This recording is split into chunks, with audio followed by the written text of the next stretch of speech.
ബഹുമാനപ്പെട്ട അധ്യക്ഷൻ, വേദിയിലിരിക്കുന്ന മറ്റ് ആദരണീയരെ, എൻ്റെ മുന്നിലിരിക്കുന്ന എൻ്റെ സ്നേഹം നിറഞ്ഞ അണികളെ, KPUCയുടെ ജില്ലാ പ്രതിനിധി എന്ന നിലയിൽ ഞാൻ നിങ്ങളോട് ചോദിക്കുകയാണ്. India is my country, all Indians are my brothers and sisters എന്ന് പറഞ്ഞാൽ എന്താണ്?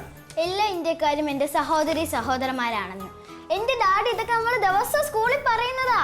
അതെ, നീ ആവശ്യമില്ലാതെ ഇങ്ങോട്ട് കയറി പഠിപ്പിക്കണ്ട. ഞാൻ പറയുന്നതിൽ എന്തെങ്കിലും തെറ്റുണ്ടോ എന്ന് നീ നോക്കിയാൽ മതി കേട്ടോ. ഓ അടുത്തെന്താണ്? സ്ത്രീത്വത്തെ കുറിച്ച് പറയുമ്പോൾ ഇന്ന് എന്താണ് നമ്മുടെ ഈ നാട്ടിൽ സംഭവിച്ചുകൊണ്ടിരിക്കുന്നത്? പുതിയ തലമുറ സ്ത്രീകളോട് സമീപിക്കുന്ന രീതി എങ്ങനെയാണ്? വളരെ മൃഗീയവും മ്ലേച്ഛവും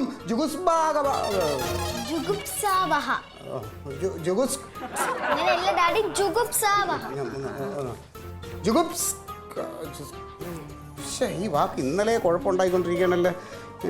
അതിനിപ്പം ഒരു കാര്യം ചെയ്യ്, ഡാഡി 100 വട്ടം ഇമ്പോസിഷൻ ചെയ്തു. ഇത് അവിടെ ചെന്ന് പ്രസംഗിക്കുമ്പോൾ ഇതെങ്ങാനും തെറ്റിപ്പോയാൽ ചാനലുകാരന്മാർ ക്യാമറ എടുത്ത് വെച്ചിട്ട് പിന്നെ ഇത് തന്നെ കാണിച്ചോണ്ടിരിക്കും. ഞാൻ എന്ത് ചെയ്യണോ ഞാൻ ആലോചിച്ചോളാം കേട്ടോ. നീ പറ്റുമെങ്കിൽ ഒന്ന് കൈയടിക്ക്, പ്രസംഗം കൊള്ളാമെങ്കിൽ. ഒരു പ്രാസംഗികന്റെ ഊർജ്ജം എന്ന് പറയുന്നത് ഈ കണ്ടോണ്ടിരിക്കുന്നവരും കേട്ടോണ്ടിരിക്കുന്നവരും കൈയടിക്കണം. പിന്നെ അടുത്തെന്താണ്? നമുക്കൊരു പാരമ്പര്യമുണ്ട്. നമുക്ക് ഒരു പാരമ്പര്യമുണ്ട്, ഒരു സംസ്കാരമുണ്ട്. പ്രചണ്ഡവും പ്രക്ഷുബ്ധവുമായ പ്രഹേളികളുടെ അനർഘനിർഗ്കളമായ യാത്രയിലൂടെ ഉണ്ടാകുന്ന ഒരു പൈതൃകമാണല്ലോ നമ്മുടെ സംസ്കാരം. എന്റെ ഡാഡി എന്തൊക്കെയാ വിളിച്ചു പറയുന്നേ? ഇതുവല്ല ആർക്കെങ്കിലും മനസ്സിലാവും? നിനക്ക് വല്ല മനസ്സിലായി? അതാണ് പ്രസംഗത്തിന് വേണ്ടത്. കേട്ടോണ്ടിരിക്കണവന് ഒരു വകയും മനസ്സിലാവരുത്. പിന്നെന്ത് ഗുണം?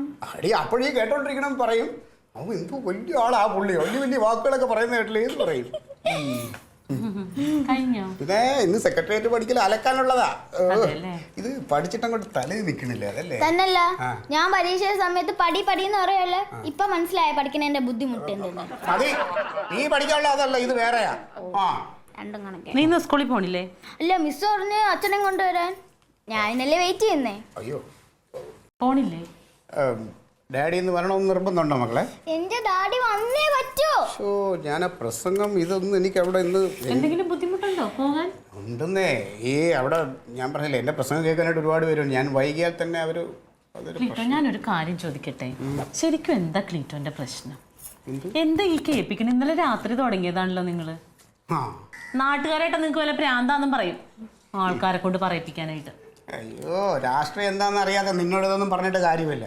എടീ, ഒരു രാഷ്ട്രീയക്കാരന്റെ വളർച്ച എന്ന് പറഞ്ഞാൽ വീട്ടിലിരിക്കുന്ന സ്ത്രീകളാണ്. ഇല്ലെങ്കിലേ അവൻ മുരടിച്ച് അങ്ങ് താഴേക്ക് പോവും. ഇന്നേ വരെ നീ എനിക്ക് എന്തെങ്കിലും ഒരു സപ്പോർട്ട് തന്നിട്ടുണ്ടോ ഏതെങ്കിലും ഒരു കാര്യത്തിൽ? അയ്യോ ഇല്ല അല്ലേ.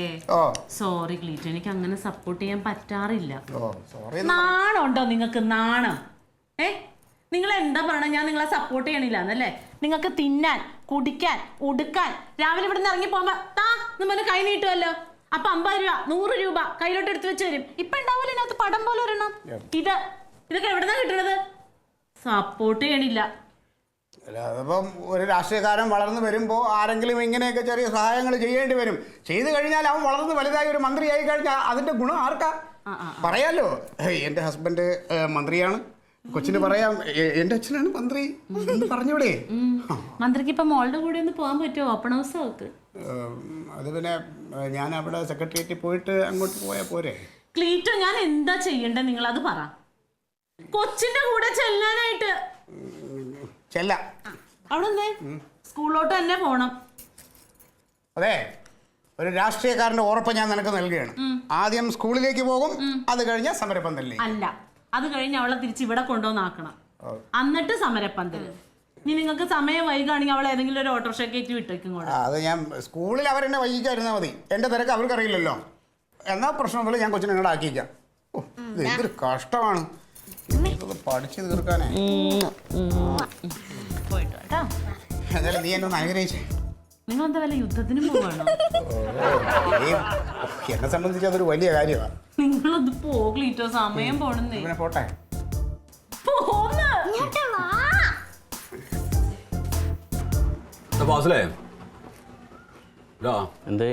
ആ പോത്തൻകോട് ഡിവിഷനിൽ നിന്റെ കൂടെ ജോലി ചെയ്തിരുന്ന എന്താ ശശിയോ ഗീശു എന്താ? ശശിയണ്ണൻ. അയാൾ എന്താ എന്ത് വിഷയം ഉണ്ടാക്കിയിട്ടുണ്ടല്ലോ? അയാളുടെ കാര്യം അറിയാൻ പാടില്ലേ? പുള്ളി രാവിലെ ഡ്യൂട്ടിക്കെന്നും പറഞ്ഞ അങ്ങോട്ട് ഇറങ്ങും. ആദ്യം തന്നെ രാവിലെ നേരെയാക്കാൻ കയറുന്ന വീട്ടിൽ നിന്ന് അവരോട് ലോകിയൊക്കെ പറഞ്ഞ് ബ്രേക്ക്ഫാസ്റ്റ് കഴിക്കും. പിന്നെ ആ വണ്ടിയായിട്ട് ഇടവഴിയൊക്കെ നടന്നിട്ട് പുള്ളി ഇങ്ങനെ മണം പിടിക്കും. നല്ല മീൻ വറുത്തതിൻ്റെ മണമൊക്കെ തന്നെ വീട്ടിൽ പുള്ളി കയറി അങ്ങോട്ട് നേരെയാക്കാൻ ചെല്ലും. ലോഹ്യം കൂടെ തന്നെ ഒരു പ്രത്യേക മരുങ്ങാണ്. അവിടെ നേരെയാക്കി പുള്ളിയായിട്ടൊക്കെ വർത്താനം പറഞ്ഞ് അവർ കൂട്ടായിട്ട് ഉച്ചയൂണ് അവിടെ നിന്ന് കഴിക്കും. പിന്നെ അവിടെ നിന്ന് ഇറങ്ങി വൈകുന്നേരം ആകുമ്പോൾ ഏതെങ്കിലും വീട്ടിൽ നേരെയാക്കാൻ കയറി ചായയും കുടിക്കും. ഇത് പുള്ളിയുടെ സ്ഥിരം പരിപാടിയാണ്. ഇന്നലെ സംഭവിച്ചതെന്ന് പറഞ്ഞാൽ വാടകക്കാറ്റ് താമസിക്കാൻ വന്നൊരു വീട്ടുകാരൻ, പുതിയ വീട്ടുകാരാണ്. ഉച്ചക്ക് ഇയാൾ അവിടെ ചെന്ന് കറണ്ട് ഉണ്ടാന്നൊക്കെ ചോദിച്ചപ്പോൾ കറണ്ട് ഇല്ല. ഇയാൾ ഊരിയിട്ടുണ്ടേ ചെല്ലുള്ളൂ. എന്നിട്ട് അവിടെ പോയി നേരെയാക്കി ആ ചേച്ചിയൊക്കെ ആയിട്ട് വർത്താനം പറഞ്ഞ് ഊണ് അവിടെ നിന്ന് കഴിച്ച്. നല്ല വെയിലാണല്ല, അവിടെ ചെറിയ കാറ്റ് AC ഒക്കെ ഉണ്ടായി. പുള്ളി അവിടെ കിടന്നവിടെ ഉറങ്ങിപ്പോയി. ചേട്ടൻ വന്ന് കയറിയപ്പോൾ ഒരു കഷണ്ടിക്കാരൻ കാക്കിയാക്കിയിട്ട് നീണ്ടു നിവർന്ന് കിടന്ന് ഉറങ്ങിയാണ്. വേഗം നാട്ടുകാരും കൂടി ശശിയണ്ണനെയും പിടിച്ചടിച്ച് ചേച്ചീനെ അടിച്ച് ആകെ മെനകേടായി. ഇപ്പൊ സസ്പെൻഷനിലാണ്. പുള്ളിയുടെ കാര്യം ഭയങ്കര കഷ്ടമാണത്.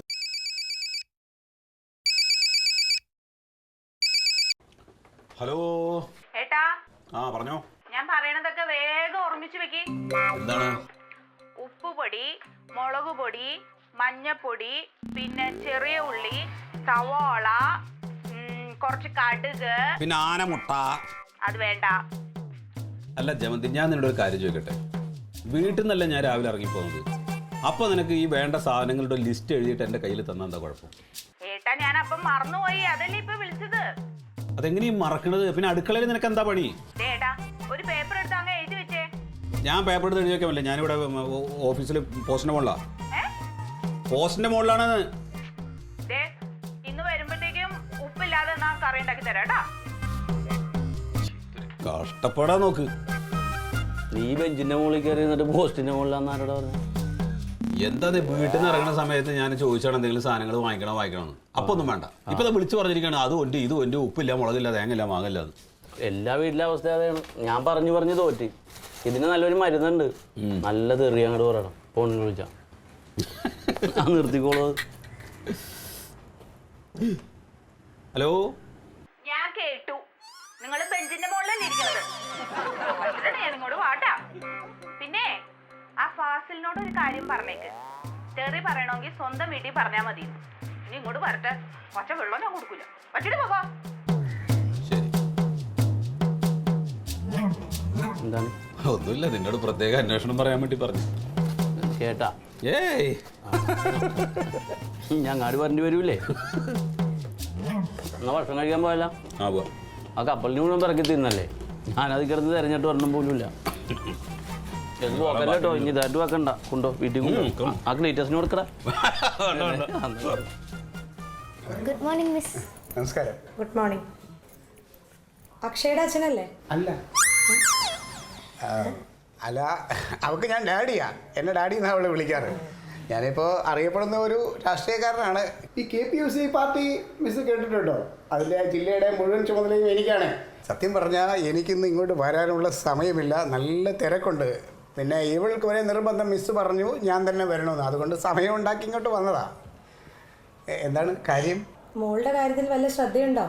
അയ്യോ, ഇവളുടെ എല്ലാ കാര്യവും ശ്രദ്ധിക്കുന്നത് ഞാനാ. ഏട്ടാ, എന്ത് സംശയം ഉണ്ടെങ്കിലും ഞാനാണ് കറക്റ്റായിട്ട് അതിനുള്ള മറുപടി കൊടുക്കുന്നത്. എന്തൊക്കെ കാര്യത്തിലാണ് മോൾക്ക് താല്പര്യമുള്ളതെന്ന് വല്ല അറിയോ? അത് പിന്നെ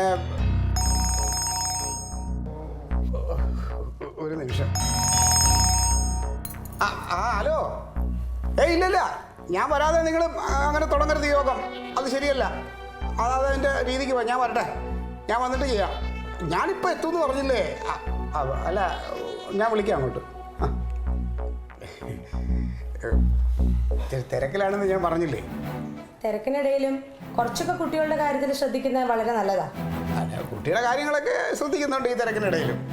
പാഠ്യേതര വിഷയങ്ങളിൽ ഏതൊക്കെയാണ് മോൾക്ക് താല്പര്യം? അയ്യോ, അവൾക്ക് എല്ലാ വിഷയങ്ങളിലും ഇൻട്രസ്റ്റാ. പിന്നെ ഇന്ന വിഷയമൊന്നുമില്ല എങ്കിലും എനിക്ക് തോന്നുന്നത് അവൾക്ക് കണക്ക് ഭയങ്കര ഇൻട്രസ്റ്റാണ്. പിന്നെ അതുപോലെ സാമൂഹ്യ പാഠം വലിയ ഇൻട്രസ്റ്റാണ്. പിന്നെ മലയാളം എന്ന് പറഞ്ഞാൽ അവൾക്ക് ജീവനാ. പിന്നെ ഉറങ്ങുമ്പോൾ ഹിന്ദി ടെക്സ്റ്റും കെട്ടി പിടിച്ച് കിടന്നാൽ ഉറങ്ങാം. എല്ലാ വിഷയവും അവൾക്ക് ഇൻട്രസ്റ്റാ. ഞാൻ ഉദ്ദേശിച്ചത് പാഠ്യേതര വിഷയങ്ങളാണ്, അതായത് എക്സ്ട്രാ കരിക്കുലർ ആക്ടിവിറ്റീസ്. ഒരു നിമിഷം. ഹലോ റഷീദേ, ഒരു കാര്യം ചെയ്യ്, റഷീദിൻ്റെ പ്രസംഗം ആദ്യം ചെയ്യണം. എന്നിട്ട് മാക്സിമം നീട്ടിക്കോണം. അപ്പോഴേക്കും ഞാൻ ഇവിടെ എത്തും. പിന്നെ എത്തും. മറ്റന്മാരെ കയറ്റിക്കളയരുത് കേട്ടോ. ശരി ശരി ശരി, ഓക്കെ. അതെ, വേറൊന്നുമല്ല, സെക്രട്ടേറിയറ്റ് പഠിക്കലേ എൻ്റെ പാർട്ടിയുടെ ഒരു യോഗം നടക്കണുണ്ട്. അപ്പോൾ അവിടുത്തെ മെയിൻ പ്രാസംഗികൻ ഞാൻ ചെന്നാലേ അവിടുത്തെ ബാക്കി കാര്യങ്ങളൊക്കെ ഇങ്ങോട്ട് മുന്നോട്ട് കൊണ്ടുപോകാൻ പറ്റും. അതുകൊണ്ടാണ്.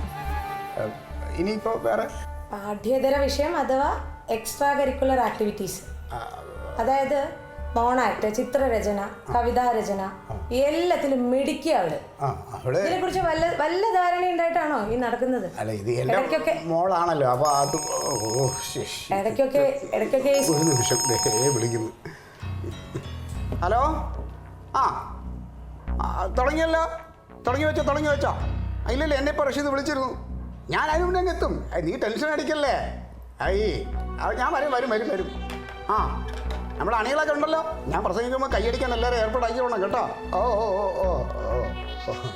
ശരി എന്നാ, ഞാൻ ഇപ്പം എത്തും.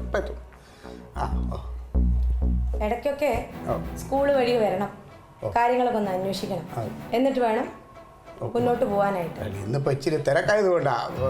ഞാൻ പറഞ്ഞില്ലേ, പ്രസംഗിക്കാൻ ഞാൻ അവിടെ ചെല്ലേണ്ടതുണ്ട്. അതുകൊണ്ടാണ് ഞാൻ ഈ പ്രസംഗം കഴിഞ്ഞ് വന്നാലോ. ഇതിനും ഭേദം വരാതിരിക്കുകയായിരുന്നു. മോളെയും കൊണ്ടങ്ങ് പൊക്കോ. അയ്യോ, അവക്ക് ഞങ്ങളുടെ എല്ലാവിധ പിന്തുണയും അവൾക്ക് കൊടുക്കുന്നുണ്ട് മിസ്. അവള് പഠിച്ചോളും. ശരി കാര്യങ്ങളൊക്കെ നടക്കട്ടെ. എന്താ ഇവിടെ ഒപ്പിടണമെന്ന് പറഞ്ഞു? ഒപ്പിടാൻ മറ്റേ മക്കളെന്തോ പ്രോഗ്രസ്, പ്രോഗ്രസ് റിപ്പോർട്ടൊക്കെ ഞാൻ അങ്ങ് ഒപ്പിടിപ്പിച്ചോളാം. അവളുടെ അമ്മയെ കൊണ്ട് അങ്ങ് ചെയ്യിപ്പിച്ചോളാം. വളരെ ഉപകാരം. എന്നാ പിന്നെ ആദ്യമേ അമ്മയെ അങ്ങ് വിളിച്ചാൽ പോരായിരുന്നോ? നടക്കട്ടെ. എന്നാ ശരി. Thank you.